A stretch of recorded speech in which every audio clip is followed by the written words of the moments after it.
तर आपल्याला बऱ्याच वेळा असं सांगितलं जातं की आउट ऑफ बॉक्स थिंकिंग करा, आउट ऑफ बॉक्स थिंकिंग करा. तर हे आउट ऑफ बॉक्स थिंकिंग म्हणजे नेमकं काय? तर ह्याचं एक बेस्ट एक्झाम्पल आहे.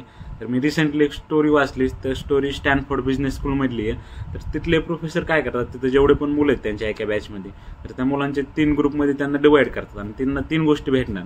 एक तर $5 भेटणार, 2 घंट्याचं 2 आवर्सचा टाइम भेटणार आणि त्याच्यानंतर अर्धा तासाचं प्रेझेंटेशन. त्यांना काय करायचं आहे, ते $5 यूज करून जास्तीत जास्त पैसे कमवायचे आहेत. म्हणजे सगळ्यात जास्त रिटर्न ऑन इन्व्हेस्टमेंट सगळ्यात जास्त असेल तो ग्रुप विनर असेल.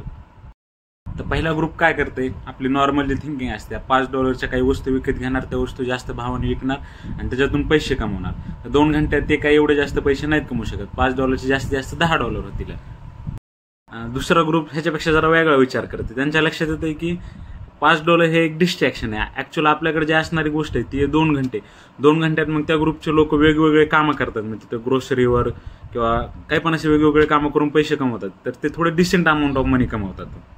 आणि जो तिसरा ग्रुप आहे त्यांच्या हे लक्षात येते की हे $5 पण डिस्ट्रॅक्शन आहे आणि 2 आवर्सचा टाइम पण डिस्ट्रॅक्शन आहे. त्यांच्याकडे जे ॲसेट आहे ऍक्च्युअली ती 1.5 आवरचं प्रेझेंटेशन. म्हणजे स्टॅनफोर्ड बिझनेस स्कूलच्या स्टुडंट पुढे प्रेझेंटेशन करणं अर्ध्या तासाचं, ही खूप मोठी गोष्ट आहे.